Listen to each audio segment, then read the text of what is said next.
Hello everyone and welcome to my channel. So in this video I am going to cover another very interesting topic. So this video is going to be very informative for the law beginners as well as those who wanted to gain some information about law. तो आप में से जो भी law beginners हैं उनके जहन में ये क्वेश्चन ज़रूर आता होगा कि लॉ किस तरह इवॉल्व हुआ, पहले किस किस्म का लीगल सिस्टम था, किस किस्म की पनिशमेंट्स थी, कौन से राइट्स प्रोवाइड किए जाते थे। तो ये सारे क्वेश्चन हम आज की वीडियो में कवर करेंगे। So stay tune till and. So for the convenience of the students, I have divided the legal history into 4 stages. तो सबसे पहले जो हमारी स्टेज आती है वो एंशिएंट लॉ है, और उसके बाद मेडिवियल एरा के अंदर मेडिवियल लॉ प्रेवलेंट था, and after that early modern law था, और अब जो हमारा लॉ है वो मॉडर्न लॉ है। तो मॉडर्न लॉ के अंदर जितने भी हमारे लॉज हैं वो ज़्यादा डिफाइंड हैं, ज़्यादा वेल ऑर्डर्ड हैं, और अभी इसी तरह से डिफरेंट राइट्स एंड ऑब्लिगेशंस को बहुत ही वेल नोन तरीके से रेगुलेट किया जाता है। तो स्टूडेंट्स के टाइम को प्रिजर्व करते हुए हम अपनी नेक्स्ट स्लाइड्स में इन 4 स्टेजेस को ब्रीफली डिस्कस करते हैं। तो जो सबसे पहले एरा आता है उसे हम एंशिएंट लॉ कहते हैं, और एंशिएंट लॉ को 2 स्टेजेस में डिवाइड किया गया है, Mesopotamian era and ancient Egyptian era. Mesopotamian era के अंदर 2 तरह के कोड्स आ जाते हैं। जो सबसे पहला कोड है वो कोड ऑफ उर-नमू कहलाता है। उर-नमू बेसिकली एक किंग का नेम है जो कि founder of 3rd dynasty of उर थे, और इन्होंने अपने सुमेरियन सिटी ऑफ उर के अंदर डिफरेंट रूल्स एंड कोड्स को इम्प्लीमेंट करवाया था, जिनको हम कोड ऑफ उर-नमू बोलते हैं। और इसके बाद हमारे पास कोड ऑफ हम्मुराबी आ जाता है, जो कि हम्मुराबी एक किंग का नेम है जो कि 6th king of Babylon dynasty है, और इन्होंने एक प्रिंसिपल को इंट्रोड्यूस करवाया, एन आई फॉर एन आई, जिसका मतलब ये है कि अगर कोई भी इंसान किसी भी एरिया के अंदर कोई भी क्राइम करेगा, कोई भी रॉन्ग डूइंग करेगा, तो उसको जो भी पनिशमेंट दी जाएगी वो उसकी रॉन्ग डूइंग के इक्वल ही दी जाएगी, और ये एक रेट्रीब्यूटिव जस्टिस का प्रिंसिपल है। और इसके बाद जो एरा आता है उसे एंशिएंट इजिप्टियन एरा बोलते हैं। इस एरा के अंदर फेरोज डिक्री पास करते थे, और जो लॉज थे, जो रूल्स थे या प्रिंसिपल्स थे, वो डिफरेंट मोनूमेंट्स पे, different leathers of the animals पे लिखे जाते थे।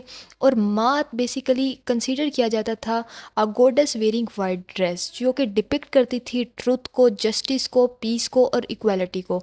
और उस डेज में, उस एरा के अंदर कंसीडर किया जाता था जो फेरो है, he is consider to be as the representative of the Maat, means goddess. और इसके बाद जो एरा है वो मेडिवियल लॉ कहलाता है। मेडिवियल लॉ को भी 2 स्टेजेस में डिवाइड किया जाता है। जो फर्स्ट स्टेज है उसके अंदर जितने लॉज हैं वो इस्लामिक लॉज कहलाते हैं, यानी वो लॉज जो हमें शरिया ने प्रोवाइड किया है, इस्लामिक जुरिस्प्रूडेंस ने इंट्रोड्यूस करवाए हैं। और यूरोपियन लॉज में जितने लॉज हैं वो कैनन लॉज और फ्यूडल लॉज कहलाते हैं। कैनन लॉज वो लॉज हैं जो रोमन कैथोलिक चर्च ने अपने प्रिंसिपल्स को इंट्रोड्यूस कराया था, और फ्यूडल लॉज में वो लॉज आते हैं जो ओनरशिप और फ्यूडल पीरियड से रिलेटेड हैं। और इसके बाद जो हमारा पीरियड है वो अर्ली मॉडर्न लॉ का पीरियड स्टार्ट होता है, और इसके अंदर 2 तरह से लॉज को डिवाइड किया गया था, common law system and civil law system. Common law system, जैसा कि आपको पता होगा कि common law system custom, tribunal, judicial decisions पे बेस करता है। और इसी एरा के अंदर मैग्ना कार्टा की भी इन्फोर्समेंट हुई 1215 के अंदर। मैग्ना कार्टा को एक बहुत इंपॉर्टेंट चार्टर कंसीडर किया जाता है लिबर्टीज़ और ह्यूमन राइट्स के पर्सपेक्टिव से, और जिसको किंग जॉन ऑफ इंग्लैंड ने इन्फोर्स करवाया था। इसके बाद जो हमारा लीगल सिस्टम आता है वो है सिविल लॉ सिस्टम। इस सिस्टम के अंदर जो भी लॉज हैं वो पास बाय द पार्लियामेंट होते हैं, और ये लॉज बेसिकली डिफरेंट प्रिंसिपल्स और रूल्स को इस तरह से फॉर्मुलेट करते हैं कि एक कॉम्प्रिहेंसिव कोड को ओरिजिनेट करते हैं।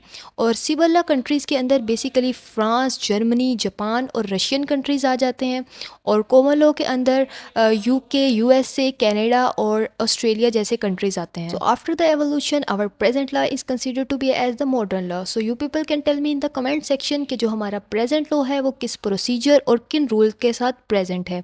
तो जो हमारे मॉडर्न लॉ सिस्टम है उसको हम 2 कैटेगरीज में डिवाइड करते हैं, constitutional law and international law. Constitutional law है वो हमारी कॉन्स्टिट्यूशन को एक बेसिक फाउंडेशन प्रोवाइड करता है। तो यूएस कॉन्स्टिट्यूशन को एक रूट, एक बेसिक फाउंडेशन कंसीडर किया जाता है किसी भी कॉन्स्टिट्यूशन के रेफरेंस से, और यूडीएचआर को ह्यूमन राइट्स के रेफरेंस से एक बहुत इंपॉर्टेंट चार्टर कंसीडर किया जाता है, क्योंकि इसके अंदर डिफरेंट ह्यूमन राइट्स की इम्प्लीमेंटेशन और डिफरेंट लिबर्टीज़ को डिफाइन करता है। इसके बाद जो हमारा इंटरनेशनल लॉ लॉ है वो हमारे इंटरनेशनल अफेयर्स को डील करता है, हमारे डिफरेंट कंट्रीज़ के साथ किस तरह के रिलेशंस होंगे, हम उन रिलेशंस को किस तरह से मेंटेन करेंगे। और इस रेफरेंस से treaty of Westphalia is considered to be as a well known treaty as compare to the sovereignty of the states. और league of nations after the world war 1 से इन्फोर्स करवाया गया, और after the world war 2 United Nation charter को enforce करवाया गया, जिसके अंदर डिफरेंट रूल्स एंड रेगुलेशंस को मेंटेन किया गया था। In the end I would just like to से जो लॉ है वो किसी भी रूल ऑफ कंडक्ट को, पीस को, ऑर्डर को, रूल ऑफ लॉ को मेंटेन करने के लिए किसी भी सोसाइटी के लिए बहुत इंपॉर्टेंट होता है और एक बैकबोन कंसीडर किया जाता है। तो now you people can imagine that कि किसी भी सोसाइटी में अगर कोई लॉ ना हो तो वहाँ माइट इज़ राइट का कॉन्सेप्ट प्रेवलेंट हो जाता है। So I hope you all have got the basic grasp of the topic, but if you still have further queries, you can write it down in the comment section. Thank you. See you till next time.